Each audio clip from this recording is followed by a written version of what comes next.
G'day trendsetters, I'm Stuart Dorman and here's the news. A study published in the journal Nature Sustainability has shown that electric vehicles in most parts of the world produce less carbon dioxide than petrol cars. There have been claims from opponents of electric cars that CO2 emitted in their manufacture and in the production of electricity to run them outweighs the benefits. Transport is a major source of greenhouse gases, so the findings are encouraging for nations searching for better technologies. The study, published in March, showed that the benefits from electric vehicles depend on how the electricity was generated, renewables being much better, and the efficiency of the vehicle. Scientists showed that even where electricity generation still involves substantial amounts of fossil fuel, there was a CO2 saving over conventional cars. Also, that in 95% of regions around the globe, electric vehicles are the better option. Up to 70% better in some countries such as Sweden. In their quest to create the ultimate sterile male fruit fly to attract wild females and curb a pest that is costing Australian farmers up to 300 million in lost markets each year, scientists have turned to caffeine. A recent study conducted by Macquarie University through the Hort innovation-driven SIT Plus initiative has revealed that male Queensland fruit flies, Q-fly, reach sexual maturation faster after consuming caffeine supplement, partially due to a rapid increase in reproductive organ size. Researchers also found that caffeine-fed Q-flies become sexually active in 6 to 8 days, while normal Q-flies take 10 to 12 days. The flies were also keen to mate for longer periods before losing interest. Researcher, see name on the screen, because I can't pronounce it, said the finding has the potential to make sterile insect technique, SIT, that focuses on Queensland fruit flies even more effective. The whole idea of sterile insect technique is to breed an alpha Q-fly that is sterile, and these are then released into the wild to attempt to procreate with wild pest females. The whole idea of sterile insect technique is to breed an alpha Q-fly that is sterile, and these are then released into the wild to attempt to procreate with pest females, he said, which in turn leads to population-wide reproductive failure. It's all good news for the fruit fly at the moment. What about mosquitoes? Okay, Mr. Adan said researchers had bred a male Q-fly that is attractive to discerning female flies as part of the SIT Plus program. These new findings have the potential to make the sterile flies even more formidable. We have found that when we release sterile Q-flies from planes or ground vehicles to go and do their work with native females, some died before they could reach the age of sexual activity. He said supplementing their diet with caffeine may just address that issue by accelerating development. In Australia, Q-fly presents a costly challenge to Australia's $13.2 billion horticultural industry, affecting a wide range of fruit and vegetable crops. The SIT Plus initiative has proven to be an important tool in reducing the impact of Queensland fruit fly, reducing the reliance on more traditional approaches such as insecticide. SIT is a sustainable technology that is growing rapidly in favour given it has no impact on other species. SIT has been used globally to combat some of the most damaging fruit fly species, including Mediterranean fruit fly and a variety of other fruit fly species. Detailed findings relating to Mr. Arden's work are currently undergoing a peer review process in a high-impact entomology journal.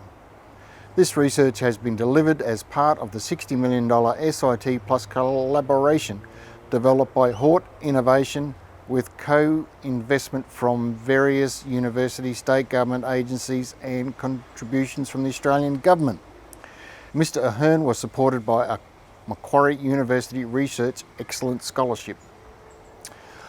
I'll leave links for all these articles and where I got them from in the comments below as well. So far so good, I hope you're enjoying this. Who's next? Oh. Okay, this is a bit of a read, this one. but let's go. Nikola, Nikola, a maker of hydrogen and battery-powered semis, is set to trade shares on Nasdaq NDAQ this week after investors approved its reverse merger with Vector IQ. I don't know what that means, sort of do, but anyhow. With plans to shake up commercial trucking with zero-emission vehicles and fuel. It's the most audacious Wall Street debut for a high-tech transportation study since Tesla a decade ago. Shares of the combined new company start trading Thursday with the ticker NKLA. The reverse merger with publicly traded Vector IQ, an acquisition firm created by former General Motors GM Vice President Steve Gursky, was announced March 3, just ahead of the COVID-19 shutdown. Gursky, who was a long-time auto industry analyst before joining GM, becomes a Nikola board member and will be an advisor to the Phoenix-based company. We're full steam ahead, says Nikola founder Trevor Milton, who giving up his CEO role with the merger to become executive chairman. Production of electric Nikola TRE truck starts in Europe in 2021 with partner CNH Iveco, with some units to be exported to the US ahead of the opening of Nikola's US factory that will build both battery and hydrogen fuel cell models. We have trucks coming out of Ulm, Germany in full production next year and then the year after here in Arizona. And we're about ready to break ground here. We're kicking ass. A potential competitor to Elon Musk's Tesla in electric trucks, which is suing for design infringement, Nikola has raised about $600 million to get its hydrogen semis into production at a new plant in Coolidge, Arizona, gaining a $3 billion valuation prior to the Vector IQ merger. But its technological ambitions will be a stretch for an unproven company that needs vastly more funding to complete construction of the plant, open a network of hydrogen fuel and battery charging stations for its futuristic vehicles, and eventually get its Badger fuel cell pickup to the market. Yes, I would think it's a lot of hard work ahead. The company estimates it will need to raise an additional $700 million of equity financing between late 2021 and early 2022, according to a SEC filing. Additionally, it will probably issue debt in 2023 and 2024 totaling $500 million. Spending on hydrogen stations, which will make the clean fuel from water and renewable electricity, will run to nearly $1 billion from 2022 to 2024, according to the filing. Nikola has secured truck orders worth $10 billion from companies led by Anheuser-Busch, I think, which wants 800 of the company's non-polluting behemoths. So far, Nikola hasn't generated much revenue, but estimates sales will jump from $150 million in 2021 to $3.2 billion by 2024 as it ramps up productions. In 2024, it expects to sell or lease 7,000 battery-powered units and 5,000 hydrogen fuel cell trucks, according to its filing. While the company has yet to deliver trucks to commercial customers, there has been a steady uptick in interest in hydrogen for heavy-duty trucks, particularly long-haul vehicles, as fuel cell power systems are much lighter than batteries and can be refueled about as fast as diesel and gasoline models. Along with Iveco, Nikola also counts Bosch, Meritor, South Korean solar panel maker Hanwha, and Norway's Nel as key industry partners, helping get its sci-fi style semis on the road and fueled up. Fuel cell technology, which makes electricity in a chemical reaction involving hydrogen and oxygen with only water vapor as a byproduct, has been around since the 1960s. But earlier iterations were far too costly and not durable enough for heavy daily use. That changed dramatically in the past decade, with costs for the materials and the fuel tanks dropping steadily as the technology matured. While industrial hydrogen is typically sourced from natural gas, new methods for generating green hydrogen from water and electricity from solar and wind farms have made the fuel much more compelling to environmental regulators in California, Europe, Japan, South Korea and China. What I love about Nikola is we've shown how to disrupt the entire industry. At every truck group in the world now, hydrogen is the hottest topic. And guess who did it, says Milton, who, like Musk, isn't shy about boasting what his company can do. As civic leaders and urban planners work to make cities more sustainable and livable by investing in outdoor spaces and recreational activities such as biking and walking, Princeton researchers have identified the benefit of an activity largely overlooked by policymakers: home gardening.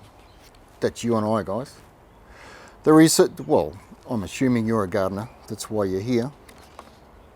The researchers found that across the study's population, the level of emotional well-being or happiness reported while gardening was similar to what people reported while biking, walking or dining out, according to a study published in the journal Landscape and Urban Planning. Home gardening was the only activity out of the 15 studied for which women and people with low income reported higher emotional well-being than men and medium and high income participants respectively.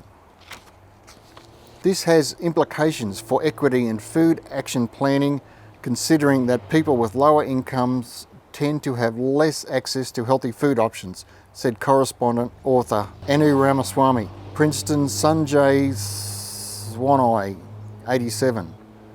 I don't know what that means.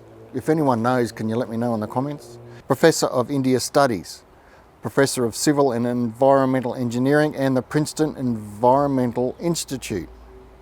Gardening could provide the health benefits of fresh fruits and vegetables, promote physical activity and support emotional well-being, which can reinforce this healthy behaviour.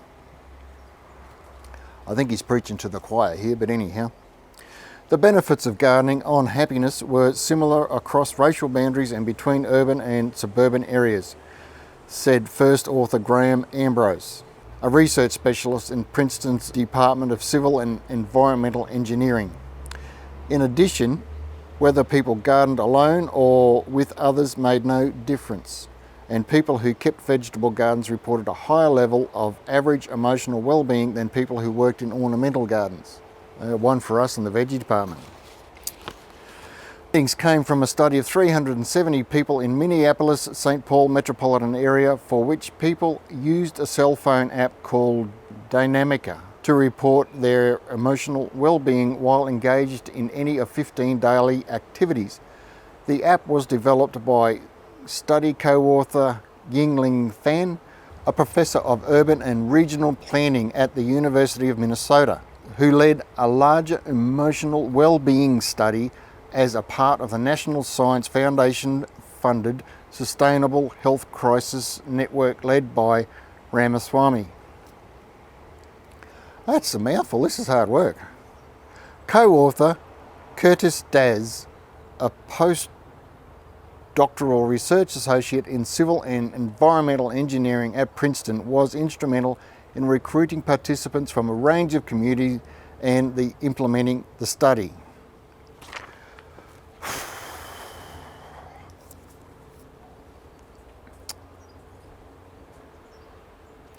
As part of ongoing research into urban food systems in Ramaswamy's Sustainable Urban Infrastructure Systems Lab, she and Ambrose contributed questions to the survey that specifically related to household vegetable gardening. While the social and environmental benefits of community gardens are hot topics in urban research, available data seems to fall short when it comes to gardening in individual households, Ambrose said. People know where community gardeners garden, but it is hard to know who is gardening at home, which our group uniquely identified, Ambrose said.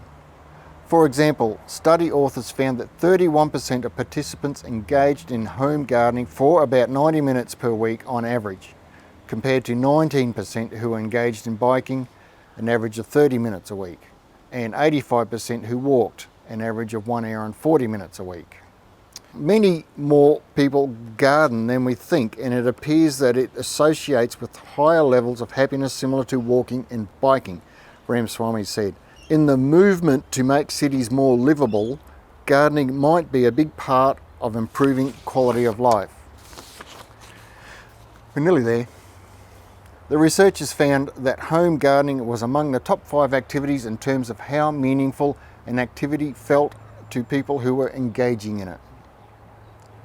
The high levels of meaningfulness that respondents reported while gardening might be associated with producing one's own food, Ambrose said. The boost to emotional well-being is comparable to other leisure activities that currently get the lion's share of infrastructure investment. These findings suggest that when choosing future well-being projects to fund, we should pay just as much attention to household gardening. You won't get an argument from me. A few cities have conducted pilot household gardening projects with promising results. For example, a project operated by the Phipps Conservatory and Botanical Gardens in Pittsburgh provided participants with materials and training to start a garden at home. In 2017, 3 years after the project began, 70% of participants were still actively gardening. Well, that's pretty good. The researchers of the current study plan to replicate this work among community gardeners in order to compare the emotional benefits of household gardening versus community gardening, Ramaswamy said. These results will be important for food action planning in cities such as Minneapolis, where Ramaswamy has an ongoing project with community members and organisations, as well as the city of Minneapolis, to develop a food action plan. The paper is gardening associated with greater happiness of urban residents. A multi-activity dynamic assessment in the Twin City Regions USA was published in the June 2020 issue of Landscape and Urban Planning. This result was conducted as part of the Sustainable Healthy Cities Network, a collaboration funded by the National Science Foundation's Sustainable Research Network. Okay, if you're still here and you got to the end of this video, I'm truly amazed and I truly thank you.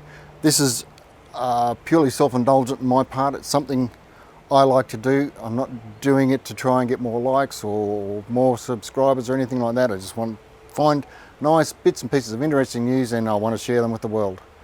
That's it. I'll see you in a week's time with more news. Thanks for watching.